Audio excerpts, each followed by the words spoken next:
तो चलिए स्टूडेंट देखेंगे हमारा क्वेश्चन नंबर 5 क्या कह रहा है। कहता है AD is drawn perpendicular to base BC of an equilateral triangle ABC। कह रहा है एक इक्विलेटरल ट्रायंगल है ABC, तो हमने ABC एक इक्विलेटरल ट्रायंगल बना लिया। इक्विलेटरल ट्रायंगल की प्रॉपर्टीज आपको पता होनी चाहिए। इक्विलेटरल ट्रायंगल में तीनों साइड भी बराबर होती है और तीनों एंगल भी क्या होते हैं, इक्वल होते हैं। ओके, मतलब ये तीनों साइड भी आपस में क्या होगी, इक्वल होगी, और ये तीनों एंगल भी क्या होंगे, आपस में इक्वल होंगे। आपको ये बात पता होनी चाहिए। उसके बाद कह रहा है given BC is equal to 10 centimetre. BC की लेंथ कितनी दी है, 10 सेंटीमीटर दी है। जब जाहिर सी बात है ये तीनों साइड बराबर है, तो जो BC की लेंथ होगी वही आपकी AB की लेंथ भी हो जाएगी और वही आपकी AC की लेंथ भी हो जाएगी। उसके बाद कह रहा है फाइंड द AD। आपको AD की वैल्यू पता लगानी है। तो देखिए student, it is very simple and a very conceptual question. इस क्वेश्चन को करने के लिए आपको इक्विलेटरल ट्रायंगल की एक प्रॉपर्टी मस्ट पता होनी चाहिए। वो प्रॉपर्टी कौन सी है, ज़रा इस बात को यहाँ गौर से समझेंगे। लिख लीजिए, इन इक्विलेटरल ट्रायंगल, किसी भी इक्विलेटरल ट्रायंगल में, इक्विलेटरल के लिए मैंने शॉर्ट फॉर्म लिखा है EQ,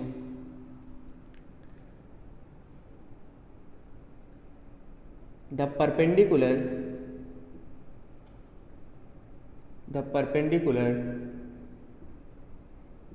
drawn from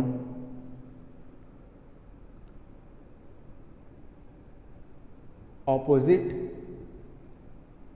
vertex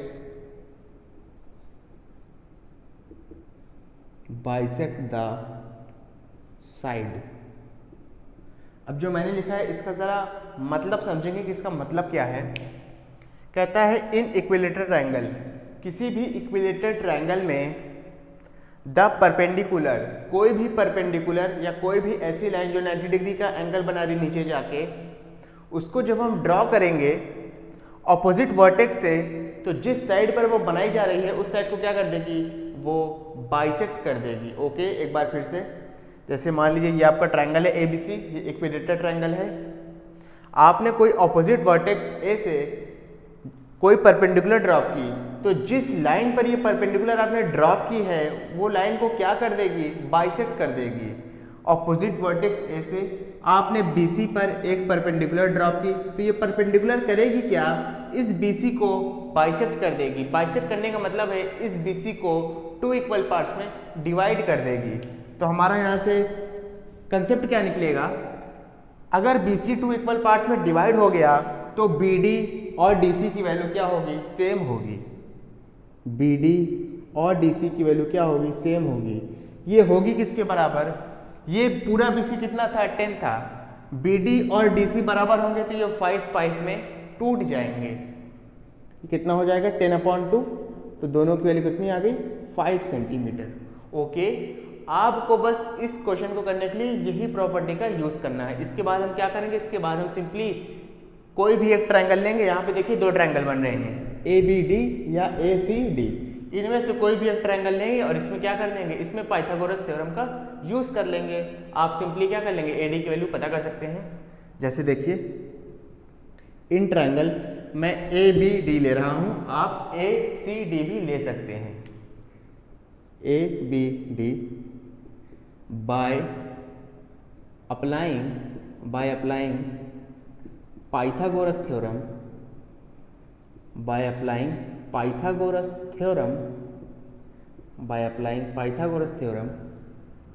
h² is equal to B² plus P²।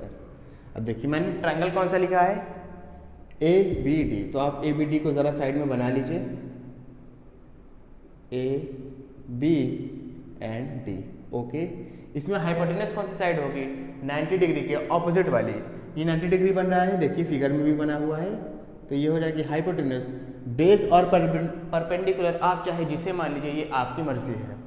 मैंने इस साइड को बेस मान लिया और इस साइड को क्या मान लिया, परपेंडिकुलर मान लिया। ओके, अब देखिए हाइपोटेनस इस केस में कितना है, मतलब AB की वैल्यू कितनी है, ABC एक इक्विलेटरल ट्रायंगल है, तो जो BC की वैल्यू होगी वही क्या होगी, AB की भी वैल्यू होगी, क्योंकि इक्विलेटरल ट्रायंगल में तीनों साइड क्या होती है, बराबर होती है। तो AB यहाँ पे है क्या, हाइपोटेनस, तो ए बी की वैल्यू कितनी है 10, तो ये हो जाएगा 10 का square is equal to base. अब देखिए यहाँ पर बेस क्या है बी डी, और बी डी की वैल्यू कितनी है हमने ऊपर निकाली हुई है 10 का आधा 5 का स्क्वायर प्लस परपेंडिकुलर। परपेंडिकुलर आपको नहीं पता है तो परपेंडिकुलर हमें क्या करना है यहाँ पे फाइंड आउट करना है। तो लिख लीजिए, चाहे आप परपेंडिकुलर लिख लीजिए और चाहे जो परपेंडिकुलर एक्चुअल में है, जो एक्चुअल में है क्या एडी, तो आप चाहे यहाँ पे एडी का स्क्वायर लिख लीजिए, दोनों बात सही है। 10 का स्क्वायर करेंगे आएगा 100, 5 का स्क्वायर करेंगे आएगा 25 प्लस एडी स्क्वायर। 25 को आप इधर शिफ्ट कर दीजिए तो ये हो जाएगा 100 minus 25, 100 minus 25 is equal to AD square, ये हो जाएगा AD square is equal to 75। इस चीज़ को फिर यहाँ पर देखेंगे,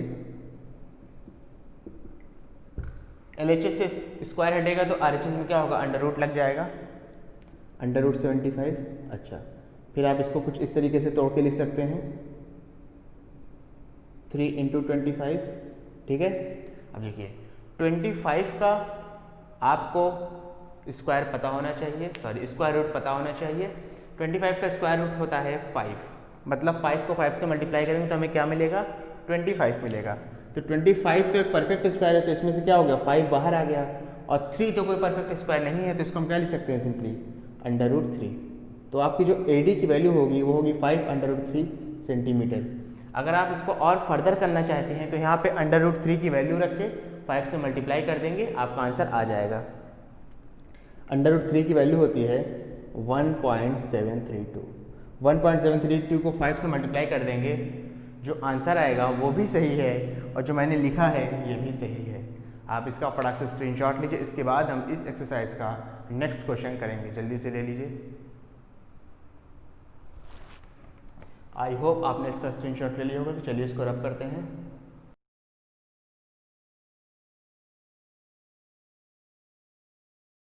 तो स्टूडेंट इस क्वेश्चन को हम थोड़ा ध्यान से समझेंगे और जानेंगे इसमें करना क्या है। कहता है इन अ ट्राइंगल ABC, कोई एक ट्राइंगल दिया है आपको ABC, उसमें AB की वैल्यू दी है 8 सेंटीमीटर, तो हम AB को लिख लेंगे, ये कितना दिया है 8 दिया है। BC आपका दिया है 6 सेंटीमीटर, तो BC को लिख लेंगे, ये कितना दिया है 6 दिया है।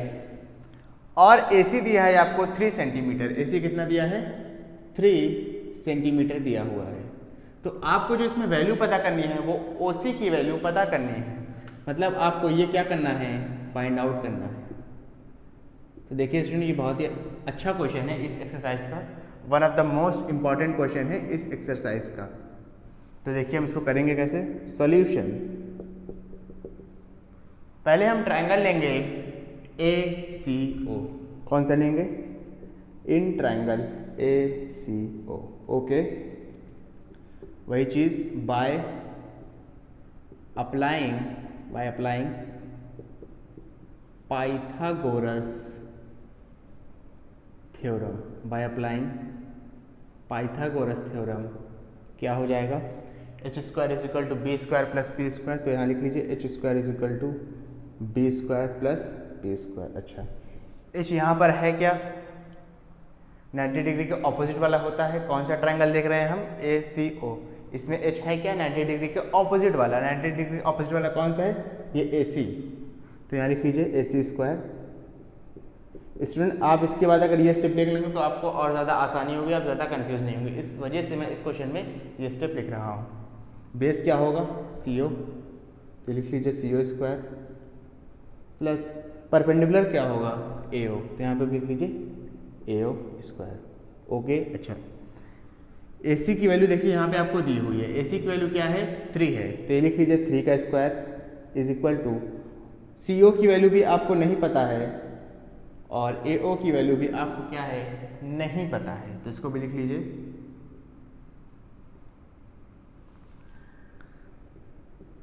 AO स्क्वायर हो जाएगा आपका, आप इसको इधर शिफ्ट कर दीजिए, 3 का स्क्वायर करेंगे आएगा 9 माइनस CO स्क्वायर, ओके। ये बन गई आपकी इक्वेशन नंबर 1। मेरी बात को ध्यान से समझिएगा, हमने ट्रायंगल कौन सा लिया है ACO, hypotenuse square is equal to base square plus perpendicular square by the Pythagoras theorem. Hypotenuse यहाँ पर AC है, बेस यहाँ पर CO है और परपेंडिकुलर आपका AO है। AC की वैल्यू दी थी 3 तो हमने 3 रख दिया, CO की भी नहीं दी है, AO की भी नहीं दी है, तो CO को इधर ले आए तो हो जाएगा 9 minus CO square is equal to AO square. Equation number 1। इसके बाद हम लेंगे इन ट्राइंगल ABO। कौन सा ट्राइंगल लिया? ABO। इस बार पूरा बड़ा वाला ट्राइंगल ले लिया। फिर वही चीज़ बाय PT। बाय PT मतलब by Pythagoras theorem, short form abbreviation. H square is equal to B square plus P square. H यहाँ पर है क्या? H है आपका AB। ओके, 90 डिग्री के अपोजिट वाली साइड कौन सी है? AB है। अब कुछ बच्चे सोचेंगे 90 डिग्री के अपोजिट वाली साइड तो AC थी। भैया मैं अब जो है ABO की बात कर रहा हूँ, इसलिए हम पूरा ट्राइंगल लेंगे। इससे पहले वाले में किसकी बात कर रहे थे? ACO की। इस वजह से जो है हमने AC साइड को लिया था एज अ हाइपोटेनस। इसमें ABO की बात कर रहे हैं तो हम AB साइड लेंगे as a hypotenuse. I hope आपको क्लियर होगा। देख लीजिए AB square is equal to base कितना दिया है यहाँ पे? बेस अब आपका ये हो जाएगा BO स्क्वायर प्लस परपेंडिकुलर क्या हो जाएगा? AO square. अच्छा, AB आपको दिया हुआ है 8, यहाँ लिख लीजिए 8 का स्क्वायर। अब देखिए BO जो है आप में का ये पूरा है, तो देखिए BO को हम कुछ इस तरीके से भी लिख सकते हैं कि BO इज इक्वल टू हो जाएगा 6 प्लस CO। ओके, तो BO की जगह हम क्या लिख देंगे? 6 प्लस CO। स्क्वायर लगाए तो स्क्वायर लगा दिया। 8 का स्क्वायर करेंगे आएगा 64, 8 8 सा 6 plus CO square plus AO square. Okay, अच्छा इसके बाद और समझेंगे। आप इस पूरी चीज़ को इधर शिफ्ट कर दीजिए तो हो जाएगा 64 माइनस 6 प्लस CO का whole square is equal to AO square. Okay, अब ज़रा इसको भी हम थोड़ा सॉल्व कर लेंगे। अभी एक काम करिए, इसको सॉल्व नहीं करते हैं। Equation number 2। अब देखिए हमने दोनों इक्वेशन का इस्तेमाल करना क्यों है? क्योंकि इक्वेशन नंबर फर्स्ट में भी हमने AO स्क्वायर की वैल्यू निकाली है और इक्वेशन नंबर सेकंड में भी हमने AO स्क्वायर की वैल्यू निकाली है। अब जाहिर सी बात है AO तो एक सिंगल लाइन है जो कि आपस में क्या होगी? इक्वल होगी। तो इन दोनों का स्क्वायर भी चाहे हम जिस भी तरीके से निकालें, दोनों क्या होगा? आपस में इक्वल होगा। एक बार फिर से मेरी बात समझिए, AO is a perpendicular in this triangle या AO is a side in this triangle. AO is equal to AO होगा, तो AO का स्क्वायर AO के स्क्वायर के बराबर ही होगा, चाहे आप उसको जिस भी तरीके से निकालें। यहाँ देखिए AO स्क्वायर की वैल्यू क्या आई है? 9 माइनस CO स्क्वायर, और यहाँ पे AO स्क्वायर की वैल्यू क्या आई है? 64 माइनस 6 प्लस CO का होल स्क्वायर। इन दोनों ही केस में ये दोनों चीज़ें क्या होंगी? एक दूसरे के इक्वल होंगी। ओके, तो यहाँ पे लिख लीजिए फ्रॉम इक्वेशन 1 एंड 2, 1 और 2 का इस्तेमाल करते हुए 9 minus CO square is equal to 64 minus 6 plus CO square. Okay, अब इसको क्या करना है? इसको हमें सिंपली सॉल्व करना है और वैल्यू पता कर लेनी है। देख लीजिए कैसे होगा। ये हो जाएगा 9 माइनस CO स्क्वायर 64, ये A प्लस B का होल स्क्वायर का फॉर्मूला लग जाएगा। पहले होगा A का स्क्वायर, तो लिख लीजिए A का स्क्वायर, प्लस फिर होगा B का स्क्वायर, ये हो गया B का स्क्वायर, फिर plus 2 into 6 into CO। Okay, ये हो जाएगा 9 minus CO square is equal to 64 minus ये हो जाएगा 36 plus CO square plus 12 CO। Okay, इसको ब्रैकेट ओपन करेंगे तो जाहिर सी बात है अगर बाहर माइनस है, ब्रैकेट ओपन किया है, तो अंदर के जितने भी साइन होंगे वे क्या हो जाएंगे? चेंज हो जाएंगे। 9 minus CO square is equal to 64, ये प्लस है माइनस में हो जाएगा, ये भी प्लस है ये भी माइनस में हो जाएगा, ये प्लस है ये भी माइनस में हो जाएगा। ओके,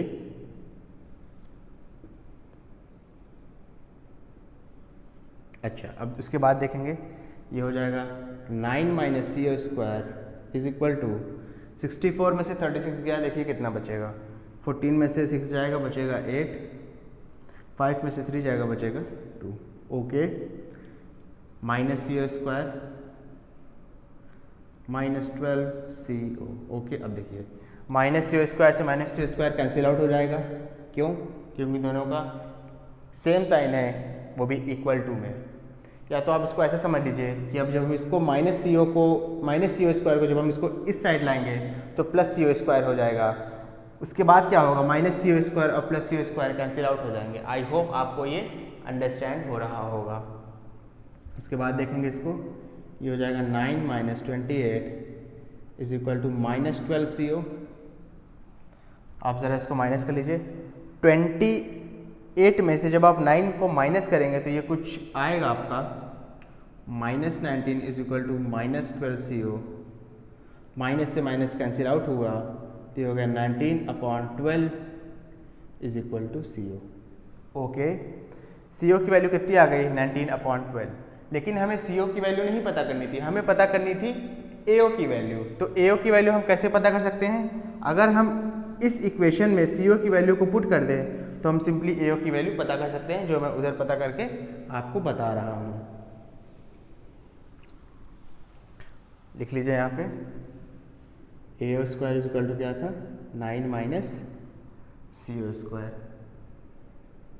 तो AO square is equal to 9 minus CO की वैल्यू कितनी आई है, 19/12। एक बार देख लेते हैं, 19 ही आएगी ना।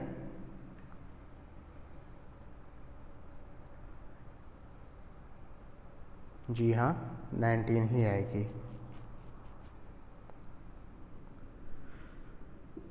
19/12 का होल स्क्वायर। इसके बाद देखिए क्या होगा, ये हो जाएगा AO square is equal to minus, जब आप 19 का स्क्वायर करेंगे 19 से तो ये हो जाएगा 361 अपॉन, जब आप 12 का स्क्वायर करेंगे तो ये हो जाएगा 144। इसके बाद देखेंगे AO square is equal to 144 को आप 9 से क्या कर दीजिए, मल्टीप्लाई कर दीजिए क्रॉस में। उसके बाद उसमें से 361 माइनस कर दीजिए। मैं यहाँ साइड में कर दे रहा हूँ, देख लीजिए। 144 को हमने 9 से मल्टीप्लाई करना है। 36 के 3, 39, 3, 12, 1296 आएगा। और 1296 में से आप क्या करेंगे, 361 को माइनस कर देंगे। क्या करेंगे, माइनस कर देंगे। तो देखिए क्या आएगा, ये 5, 3 and this will be your I think 9। Okay, तो जो AO स्क्वायर की वैल्यू है ये आएगी आपकी 935/144। ओके, इधर से स्क्वायर हटेगा, इधर अंडर रूट लग जाएगा। सॉल्व कर लीजिए। Under root 935/144। 144 तो एक परफेक्ट स्क्वायर है 12 का, तो अपॉन में क्या आ जाएगा, 12 आ जाएगा। 935 is not a perfect square, तो इसको हमें क्या करना पड़ेगा, इसको हमें थोड़ा सा और सॉल्व करना पड़ेगा। कैसे करेंगे देख लीजिए। 935, आप इसका एलसीएम निकाल लीजिए। 5 1 जा 4 और 3 8 जा 3 और 5 7 जा and 187। I think 187 is a perfect, I think 187 is a prime number।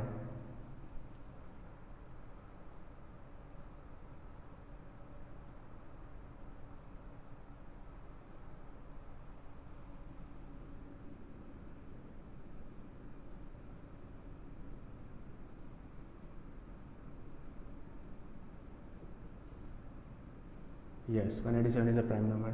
तो आपका जो इसका फाइनल आंसर होगा ये हो जाएगा अंडर रूट 935/12। ये आ गई आपकी प्रॉपर AO की वैल्यू। तो स्टूडेंट, ये one of the most important and one of the most difficult question था इस एक्सरसाइज का। अब मेरी बात ध्यान से सुनिए, आपको शायद ये आंसर बुक में ना मिले। उसका रीज़न क्या है, बुक वाले क्या करेंगे, 935 की जो अंडर रूट में वैल्यू है इसको डेसिमल में दे देंगे, फिर इसको क्या करेंगे 12 से डिवाइड कर देंगे। एक बार फिर से, आपको ये आंसर शायद बुक में ना मिले। उसका रीज़न क्या है, जो अंडर रूट 935 की वो डेसिमल वैल्यू पुट करके उसको 12 से क्या करेंगे, डिवाइड कर देंगे। और आई होप आपको 935 की डेसिमल वैल्यू निकालनी आती होगी। अगर नहीं आती तो आप मुझे कमेंट में बताइए, मैं आपको उस पर एक प्रॉपर लेक्चर बना के दूंगा। और अगर मैं इस चीज़ को इस लेक्चर में बताऊंगा तो ये लेक्चर बहुत ज़्यादा लेंथी हो जाएगा और आप बहुत ज़्यादा कंफ्यूज हो जाएंगे। तो तब तक के लिए आप इस आंसर से काम चलाएं, ये गलत नहीं है, कोई भी टीचर इसको गलत नहीं कर सकता है। आप इसका फटाक से स्क्रीनशॉट लीजिए, उसके बाद हम इस एक्सरसाइज का नेक्स्ट क्वेश्चन करेंगे। ले लीजिए। आई होप आपने इसका स्क्रीनशॉट ले लिया होगा। तो चलिए इसको रब करते हैं।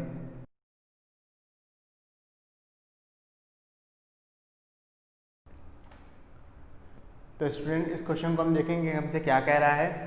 कहता है in a triangle A B C A B is equal to A C is equal to X, मतलब एक ट्रायंगल है ए बी सी, इसमें ए बी और ए सी दोनों बराबर हैं, दोनों को एक्स मान लिया गया है। और जो हमारा बी सी है उसको 10 सेंटीमीटर मान लिया, 10 सेंटीमीटर आपको दिया हुआ है। और आपको इस पूरे ट्रायंगल का एरिया भी दिया हुआ है 60 सेंटीमीटर स्क्वायर। तो आपको पूछा है कि एक्स की वैल्यू क्या होगी। तो देखिए बहुत ही आसान क्वेश्चन है।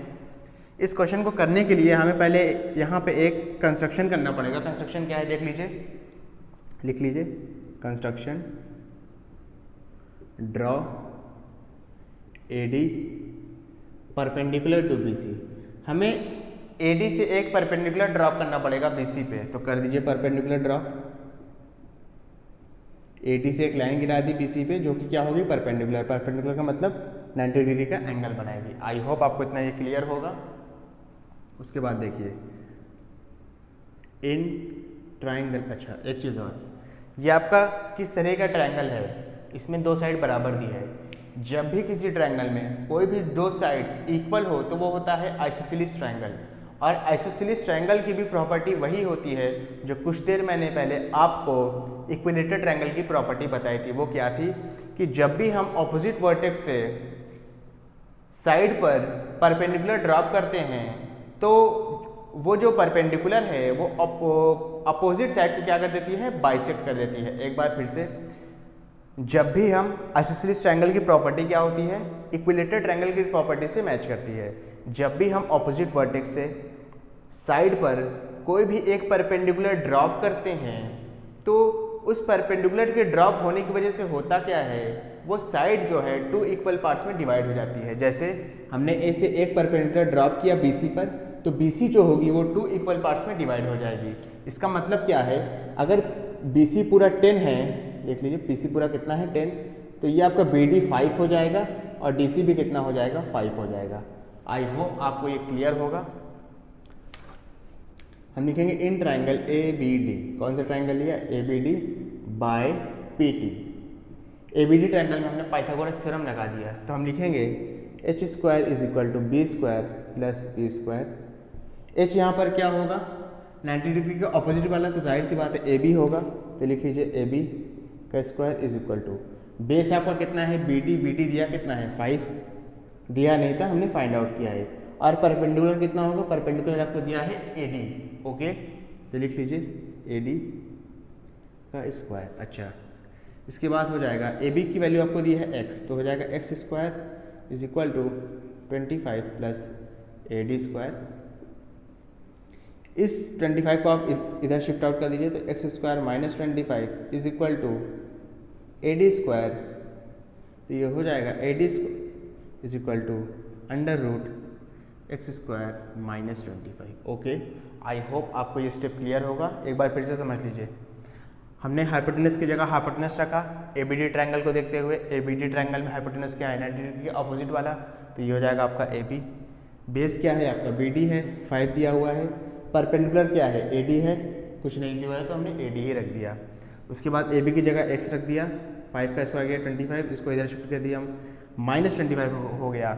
यहाँ से स्क्वायर हटाए तो इसमें हम क्या लगा देंगे, अंडर रूट लगा देंगे। आई होप आपको ये स्टेप क्लियर होगा। इसके बाद देखिए एरिया का फॉर्मूला क्या होता है, एरिया का फॉर्मूला होता है half base into height. Area of triangle का फॉर्मूला क्या होता है, हाफ बेस इंटू हाइट। आई होप आपको सबको ये फॉर्मूला आता होगा, आप क्लास 8 7th में पढ़ कर आए हैं, 7th और 8th में पढ़ के आए हैं। एरिया आपको दिया है 60, तो लिख लीजिए 60 हाफ।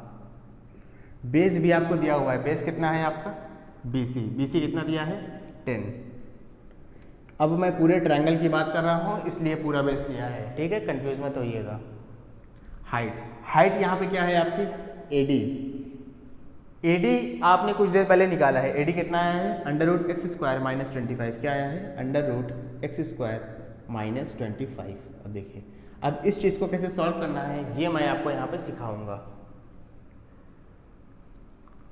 2 1 ज़ा 2 5 ज़ा, इस ये 5 जो है 60 के अपॉन में आ जाएगा तो हो जाएगा 60/5 is equal to √x² - 25। Okay, ये कैंसिल आउट हो गया 5 से 12 बार में ये कैंसिल आउट हो गया, तो 12 इज इक्वल टू √x² - 25। अब देखिए यहाँ पे बहुत बड़ा सा अंडर रूट है, इसको हटाना है तो हम क्या करेंगे, दोनों साइड स्क्वायर कर देंगे, as simple as that.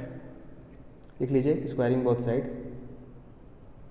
Squaring both side, तो ये हो जाएगा 12 का स्क्वायर इज इक्वल टू। अब देखिए मैं आपको बता रहा था कि 12 इज इक्वल टू √x² - 25 है, हम इसका दोनों साइड क्या कर देंगे, स्क्वायर कर देंगे। तो जैसे ही आपने इसका स्क्वायर किया क्या होगा, इधर तो एज सिंपल एज दैट आप 12 का स्क्वायर लिख देंगे। जब आप √ का स्क्वायर लिखेंगे तो स्क्वायर से √ क्या हो जाता है, कैंसिल आउट हो जाता है, तो आप इसको कैंसिल आउट कर दीजिए। 12 का स्क्वायर करेंगे आएगा 144 इज इक्वल टू x² - 25। -25 को जब आप इधर शिफ्ट करेंगे तो हो जाएगा 144 + 25, 144 + 25 इज इक्वल टू x²। तो जो x² की वैल्यू आएगी वो कितना हो जाएगी 169, स्क्वायर हटेगा इधर से तो इस पर √ लग जाएगा, और 169 आपको पता होना चाहिए 13 का स्क्वायर होता है। आपको ये चैप्टर करने से पहले एटलीस्ट 1 से लेकर 20 तक सबके स्क्वायर याद होने चाहिए, तो आपको कैलकुलेशन में बहुत इजी रहेगा। x is equal to 13 centimetre या सिर्फ 13। अच्छा, x की वैल्यू आ गई है, कितनी आई है 13 सेंटीमीटर, और यही हमसे पूछा था। एक बार फिर से देख लीजिए, हमने पहले लिया ABD ट्रायंगल ABD, ठीक है, इसमें पाइथागोरस का अप्लाई किया, h² = b² + b²। इसमें पाइथागोरस है क्या, AB है, बेस क्या है BD है, और हाइट क्या है या परपेंडिकुलर क्या है AD है। ओके, इसका अप्लाई किया, इसके बाद हमने इसमें वैल्यू पुट कर दी। देख लीजिए AB की जगह x रख दिया, बेस आपका 5 था, 5 कैसे था, by the property of isosceles triangle. जब भी हम ऑपोजिट वर्टेक्स से किसी साइड पर आइसोसेलेस ट्रायंगल में परपेंडिकुलर ड्रॉप करते हैं तो उस परपेंडिकुलर के ड्रॉप होने की वजह से वो साइड 2 इक्वल पार्ट्स में डिवाइड हो जाती है। हमने A से BC पर एक परपेंडिकुलर ड्रॉप किया था तो BC क्या हो गई, 2 इक्वल पार्ट्स में डिवाइड हो गई, BD भी 5 हो गया, DC भी 5 हो गया। इसके बाद हमने कुछ नहीं किया, इसके बाद हमने AD की वैल्यू निकाली। एरिया ऑफ ट्रायंगल क्या होता है, half base into height, half base into height. Area दिया हुआ था 60, हाफ लिखा, बेस क्या है, पूरे ट्रायंगल का बेस क्या है BC है। BD और DC में आप कंफ्यूज मत होइएगा, मैं यहाँ पर पूरे ट्रायंगल की बात कर रहा हूँ। तो पूरे ट्रायंगल का जो बेस है वो कितना है, BC है, जो आपका 10 दिया है।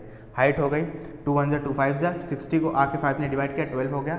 फिर स्क्वायरिंग बोथ साइड, 12 का स्क्वायर 144, स्क्वायर से अंडर रूट कट गया, x² = x² - 25 इधर आया +25 हो गया, 144 में 25 जुड़ा, x² की वैल्यू कितनी आ गई 169, और 169 आपको पता होना चाहिए 13 का स्क्वायर है, तो x की वैल्यू आ गई 13 centimetre. And this is our final answer. Student आप इसका फटाक से स्क्रीनशॉट लीजिए, इसके बाद हम इस एक्सरसाइज का नेक्स्ट क्वेश्चन करेंगे, जल्दी से ले लीजिए। आई होप आपने इसका स्क्रीनशॉट ले लिया होगा, तो चलिए इसको रब करते हैं।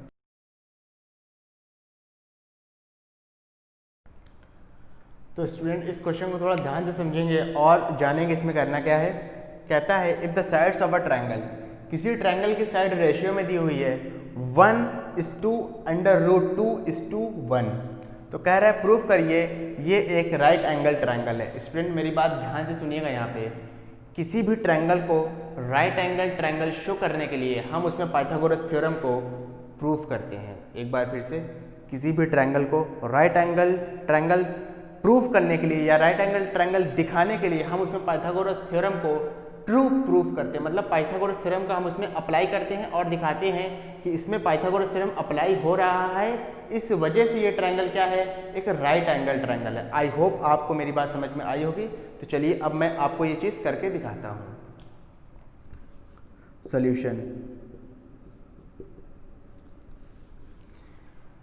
जब भी आपको कहीं पे कोई भी साइड रेशियो में दी हुई हो तो आप उसके साथ एक अननोन वेरिएबल मान लेंगे। ओके, मैंने क्या कहा, जब भी आपको कभी कोई साइड रेशियो में दी हुई हो तो आप उस रेशियो के साथ एक अननोन वेरिएबल को अटैच कर देंगे। जैसे यहाँ पे कितना दिया है, 1 दिया है, तो हम लिखेंगे लेट द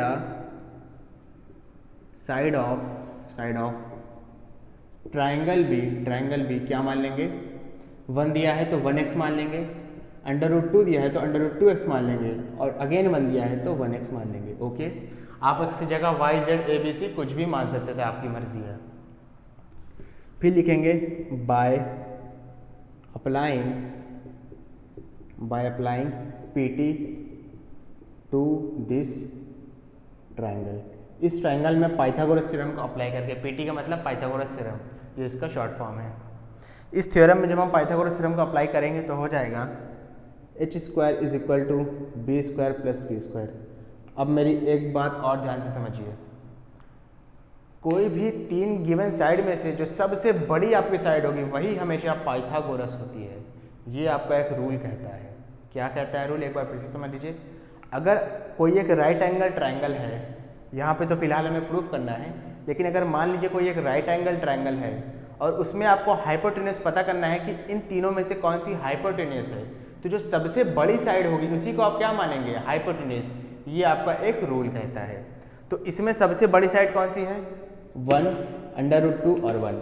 अच्छा, यहाँ पे एक चीज़ और आपको पता होनी चाहिए, 1 तो दोनों इक्वल हैं, √2 की आपको डेसिमल वैल्यू भी पता होनी चाहिए। तो यहाँ साइड में मैं लिख दे रहा हूँ, √2 की डेसिमल वैल्यू होती है 1.414।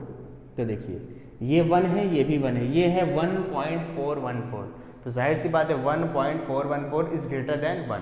तो इन तीनों में हाइपोटेन्यूज कौन होगा, √2x। ओके, तो हाइपोटेन्यूज की जगह हमने रखा √2x का whole square is equal to base और परपेंडिकुलर। आप इन दोनों में से किसी को भी मान सकते हैं, कोई फर्क नहीं पड़ेगा। तो मैंने इसको बेस मान लिया और इसको क्या मान लिया, परपेंडिकुलर मान लिया। ओके, और ये हमारा क्या है, ये है आपका हाइपोटेन्यूज। तो बेस की जगह 1x² और प्लस 1x²। अब देखिए √2 का स्क्वायर करेंगे तो कितना मिलेगा, 2 मिलेगा। x का स्क्वायर करेंगे तो x² मिल जाएगा, 1x² तो हो जाएगा 1x², 1x का होल स्क्वायर तो हो जाएगा 1x², 1x का होल स्क्वायर तो 1 का स्क्वायर तो 1 ही रहेगा, x का स्क्वायर कितना हो जाएगा, x², ये हो जाएगा 2x² इज इक्वल टू 1 कितना मिलकर हो जाएगा, 2x²। अब देखिए LHS और RHS इक्वल है, इसका मतलब क्या है, इस ट्राइंगल में पाइथागोरस थ्योरम अप्लाई हो रहा है। अगर पाइथागोरस थ्योरम किसी भी ट्राइंगल में अप्लाई हो रहा है तो वो ट्राइंगल किस तरह का होगा, right angle triangle. I hope आपको ये क्लियर होगा। तो इसको लिख लीजिए, as PT is applying on this triangle. जैसा कि पाइथागोरस थ्योरम इस ट्राइंगल पर अप्लाई हो रहा है, therefore this is a right angle triangle. Okay student, आप इसका फटाक से स्क्रीनशॉट लीजिए। इसके बाद हम इस एक्सरसाइज का नेक्स्ट क्वेश्चन करेंगे, जल्दी से ले लीजिए। आई होप आपने इसका स्क्रीनशॉट ले लिया होगा। तो चलिए इसको रब करते हैं।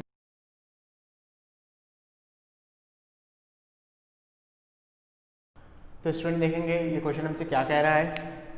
कह रहा है 2 poles of height 6 metre and 11 metre. 2 vertical pole हैं, एक की हाइट 6 मीटर है, एक की हाइट 11 मीटर है। तो इसका हम थोड़ा सा डायग्राम यहाँ पे बना लेते हैं तो आपको ज़्यादा क्लियर होगा। 2 पोल हैं, एक की हाइट आपकी 6 मीटर है और एक की कितनी है, 11 मीटर है। ओके, इसके बाद क्या कहता है, देखिए if the distance between their feet, इनकी फीट में डिस्टेंस कितना है दिया हुआ है 12 मीटर। ये आपका 6 मीटर का है, ये आपका 11 मीटर का है, और इनकी जो फीट में डिस्टेंस है ये कितना है 12 मीटर का है। तो कह रहा है find the distance between their tips. तो जो इनके टिप है, टिप का मतलब होता है ऊपरी पार्ट, तो जो इनका सबसे ऊपरी पार्ट है उसके बीच का डिस्टेंस पता लगाना है। तो 6 मीटर वाली जो रॉड है या आपका पोल है उसका टिप ये होगा, और जो 11 मीटर वाली रॉड है उसका टिप क्या होगा, ये होगा। और आपको इन दोनों के बीच क्या करना है, डिस्टेंस पता लगाना है। तो स्टूडेंट देखिए, it is a very important question as well as it is a very easy question. कैसे, वर्टिकल पोल है तो जाहिर सी बात ये 90 डिग्री होगा, ठीक है, इसमें कोई दो राय नहीं है। अच्छा, अगर ये 12 सेंटीमीटर है तो ये लेंथ भी कितनी हो जाएगी, 12 हो जाएगी। अच्छा, इसको लिख लीजिए ऐसे करके, ये भी कितनी हो गई, 12 मीटर हो गई। ये आपका पूरा 11 है, मेरी बात समझना, ये आपका पूरा 11 है और ये कितना है, 6, तो जाहिर सी बात है ये भी कितना हो जाएगा, 6 हो जाएगा। और अगर आप 11 में से 6 को माइनस कर देंगे तो बचेगा कितना, 5 बचेगा, जो कि क्या हो जाएगा, ये पार्ट हो जाएगा। मेरी बात समझ लीजिए आप फिर से, ये आपका पूरा 11 दिया है और जो इतना सा हिस्सा है वो कितना दिया है, 6 मीटर दिया है और हमें इतना सा हिस्सा निकालना है। तो देखिए ये पूरा 11 है, ये 6 है, 11 में से जब आप 6 को माइनस कर देंगे तो आपको ये हिस्सा मिलेगा और 11 में से 6 माइनस करने पे आता कितना है, 11 में से 6 माइनस करने पे आता है 5 मीटर। तो आपका जो ये हिस्सा हो जाएगा ये कितना हो जाएगा, 5 मीटर। ओके, ये भी आपका 90 डिग्री ही होगा, ठीक है। आप इसको इसके बाद लेबल कर लीजिए, A B C D and E। इसमें आपको ज़्यादातर चीज़ें अपने से करनी है, डायग्राम नहीं दिया है इस क्वेश्चन का। तो पहले आप इसमें कुछ चीज़ें लिख लीजिए कि BE भी क्या होगा, CD के बराबर होगा, जो कि है 12 मीटर। ये सब मैंने डायग्राम में अपने से किया है। और आपका जो AE है वो कितना हो जाएगा, वो AD में से जब आपने ED को माइनस किया तब पता चला है। AD आपका कितना था, AD 11 मीटर था, ED आपका कितना है, ED 6 मीटर है। इसको जब माइनस किया तो कितना आया, 5 मीटर। ओके, अब बहुत आसान है, अब आप कह सकते हैं इन ट्राइंगल BEA, कौन सा ट्राइंगल लिया हमने, BEA। ट्राइंगल BEA में हम क्या करेंगे, पाइथागोरस थ्योरम अप्लाई कर देंगे। तो लिख लीजिए बाय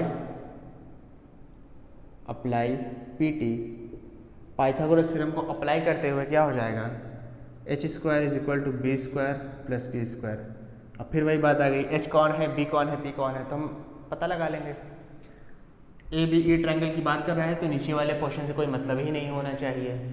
90 डिग्री के ऑपोजिट क्या होता है, ये हाइपोटेन्यूस हो जाएगा, ये आपका बेस हो जाएगा, बेस, और ये साइड क्या हो जाएगी आपकी, परपेंडिकुलर हो जाएगी। तो हाइपोटेन्यूस नहीं दिया है, वही आपको पता करना है। तो यहाँ पे लिख लीजिए AB² = बेस आपको कितना दिया है, बेस आपको दिया है 12, तो लिख लीजिए 12 का स्क्वायर प्लस परपेंडिकुलर आपको कितना दिया है, ये साइड 5 दी है, तो लिख लीजिए 5 का स्क्वायर। तो AB² = 12 का स्क्वायर, इसका मतलब 12 × 12 144 आएगा। 5 का स्क्वायर, इसका मतलब 5 × 5 25 आएगा। और जब आप 144 में 25 को ऐड कर देंगे तो आएगा कितना, आएगा आपका 169। और आपको ये बखूबी पता है कि 169 किसका स्क्वायर होता है, 13 का होता है। तो आपकी जो AB की वैल्यू आ गई वो आ गई 13 सेंटीमीटर। मतलब इन दोनों रॉड के टिप के बीच में जो डिस्टेंस होगा वो AB है और AB आया कितना है, 13 सेंटीमीटर। तो इसका मतलब इन दोनों की रॉड के बीच, रॉड की टिप के बीच जो डिस्टेंस है वो आपका 13 सेंटीमीटर आया है। आई होप आपको ये क्वेश्चन बाकायदा अच्छी तरीके से क्लियर होगा। आप इसका फटाक से स्क्रीनशॉट लीजिए, इसके बाद हम इस एक्सरसाइज का नेक्स्ट क्वेश्चन करेंगे, जल्दी से ले लीजिए। आई होप आपने इसका स्क्रीनशॉट ले लिया होगा। तो चलिए इसको रब करते हैं।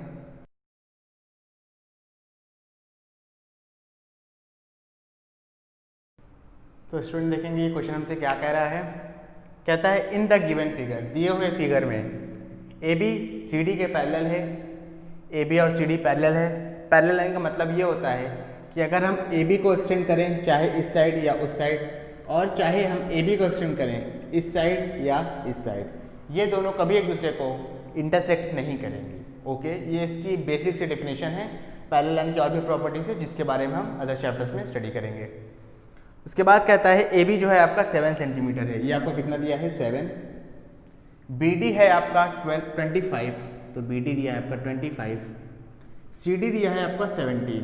तो आपसे जो है BC की वैल्यू पूछ रहा है, आई थिंक यस BC की वैल्यू पूछ रहा है। तो स्टूडेंट ये one of the most important question है इस एक्सरसाइज का, और जानेंगे क्यों है important, one of the most important question of this exercise. तो इसका सॉल्यूशन देखेंगे पहले। इसका फर्स्ट स्टेप बहुत आसान है, हम लेंगे in triangle ABD, in triangle ABD, फिर वही चीज़ by apply PT, Pythagoras theorem का इस ट्रायंगल में अप्लाई करके हो जाएगा h² = b² + p²। h यहाँ पर है क्या, ये 90 डिग्री है, इस ट्रायंगल की बात कर रहे हैं ABD, तो जाहिर सी बात है इस पोर्शन से हमें अभी कोई मतलब नहीं होना चाहिए। 90 डिग्री के अपोजिट क्या है, BD है, BD दिया कितना है 25 का whole square is equal to base कितना है 7 है, परपेंडिकुलर कितना है AD है, AD दिया नहीं है तो इसलिए हम AD लिख रहे हैं। 25 का स्क्वायर, इसका मतलब 25 × 25, तो ये आंसर होगा आपका 625, आप इसको निकाल लीजिएगा। 7 का स्क्वायर का मतलब है 7 × 7, तो इसका आंसर होगा 49 प्लस AD²। 49 इधर आके क्या होगा, माइनस हो जाएगा 625 से, 625 minus 49 is equal to AD²। ये आपका आंसर आएगा AD² इज इक्वल टू 625 में से आप जब 49 माइनस करेंगे तो आएगा 576, इधर से स्क्वायर हटेगा, इधर क्या लग जाएगा, अंडर रूट लग जाएगा, अंडर रूट 576। 576 किसका स्क्वायर होता है, तो आप एक काम करिएगा, आप चाहे तो इसका एलसीएम के तरीके से स्क्वायर निकाल लीजिए, 2 का पेयर बना के। फिलहाल वो बहुत बेसिक चीज़ है, इस चैप्टर में मैं नहीं बताने वाला है, क्वेश्चन बहुत लंबा हो जाएगा। तो 576 जो है वो स्क्वायर होता है 24 का, 24 को जब आप 24 से मल्टीप्लाई करेंगे तो आएगा 576। तो आपका जो AD है इसकी वैल्यू कितनी आ गई, 24 सेंटीमीटर। AD कितना आ गया आपका 24 सेंटीमीटर, ओके। अच्छा, इसके बाद इसका सेकेंड स्टेप देखिए, जो कि इस चैप्टर का इस क्वेश्चन का मेन स्टेप है। अगर आप वो स्टेप नहीं करेंगे तो आप इस क्वेश्चन को सॉल्व ही नहीं कर सकते। मेरी बात समझिएगा, किसी भी 2 पैरेलल लाइन के बीच में जो परपेंडिकुलर डिस्टेंस होता है वो हमेशा कांस्टेंट रहता है। जो सेंटेंस अभी मैंने बोला उसका मतलब क्या है कि अगर कोई 2 पैरेलल लाइन ऐसे है तो इनके बीच में जो डिस्टेंस होगा वो हमेशा क्या होगा, वो हमेशा इक्वल होगा। लेकिन कौन सा डिस्टेंस, परपेंडिकुलर डिस्टेंस। परपेंडिकुलर के डिस्टेंस का मतलब ये है कि अगर कोई 2 लाइन है ऐसे, तो इनके बीच में जो 90 डिग्री वाला हमेशा डिस्टेंस होगा, मतलब ये वाला, ये हमेशा क्या होगा, हमेशा इक्वल होगा। मेरी बात समझ में आ रही है? यही कंसेप्ट का इस्तेमाल हम इस क्वेश्चन में करके इस क्वेश्चन को सॉल्व करने की कोशिश करेंगे। देखिए कैसे। AB और CD आपका पैरेलल है। AD क्या है, AD is the perpendicular distance between AB and CD। AD perpendicular distance है AB और CD के बीच में। तो हम यहाँ पे एक परपेंडिकुलर डिस्टेंस और बना लेंगे। क्या करेंगे, एक परपेंडिकुलर डिस्टेंस और बना लेंगे, ये सच दैट ये भी क्या होगा आपका 90 डिग्री होगा। इसको आप ऐसे बना ही लीजिए।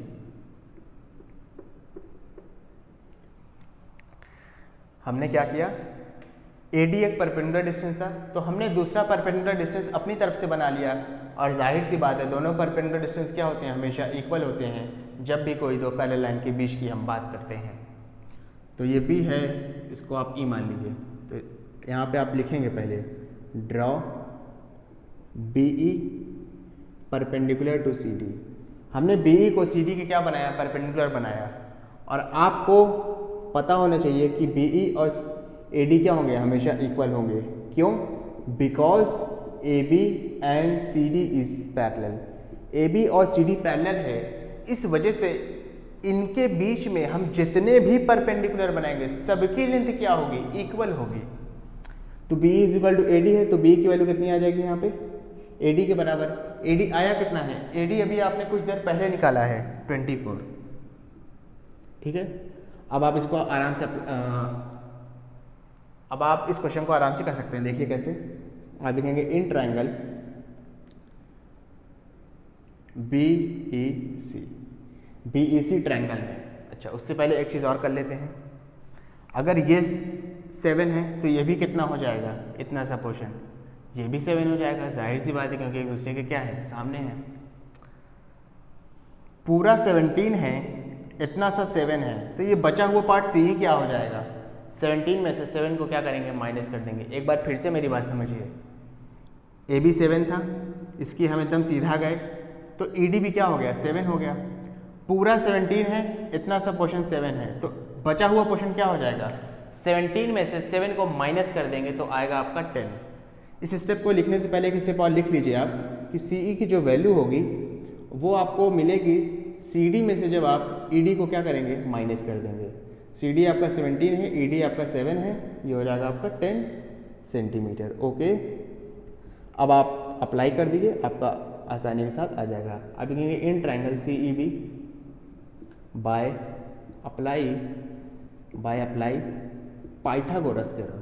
Okay, bye apply Pythagoras theorem तो हो जाएगा h² = b² + p²। आई होप आपको इतना क्लियर होगा। अब CEB ट्रायंगल में h क्या है, b क्या है, p क्या है, थोड़ा इसको भी देखेंगे। CEB ट्रायंगल लिया, हाइपोटेनस क्या होता है, 90 डिग्री के अपोजिट वाली साइड, तो ये 90 डिग्री के, इसके अपोजिट वाली साइड होगी CB, ठीक है, CB या BC, तो BC² = बेस क्या हो जाएगा, बेस आप चाहे इसको मान लीजिए चाहे इसको मान लीजिए, कोई प्रॉब्लम नहीं है। तो मैंने CE को मान लिया, CE आया कितना है ऊपर से 10, तो यहाँ लिखिए 10² प्लस परपेंडिकुलर क्या है आपका, EB है, EB आया कितना है 24, BE या EB का है, बात सेम है 24। अब जरा इसको देख लीजिए, तो BC² हो जाएगा = 10 का स्क्वायर का मतलब है 10 × 10, तो ये हो जाएगा 100 प्लस 24 का स्क्वायर का मतलब है 24 × 24, तो ये हो जाएगा 576। जब आप इन दोनों को प्लस करेंगे तो हो जाएगा BC² = 676। इधर से स्क्वायर हटेगा, दूसरी साइड क्या लग जाएगा, अंडर रूट लग जाएगा, तो BC = कितना हो जाएगा, √676। और √676 की आपको वैल्यू पता होनी चाहिए। अगर नहीं पता है तो आप इसको LCM के जरिए से निकाल सकते हैं, दो का पेयर बना के। 676 इज अ स्क्वायर ऑफ 26। इसका मतलब क्या है, जब आप 26 को 26 से मल्टीप्लाई करेंगे तो आएगा 676।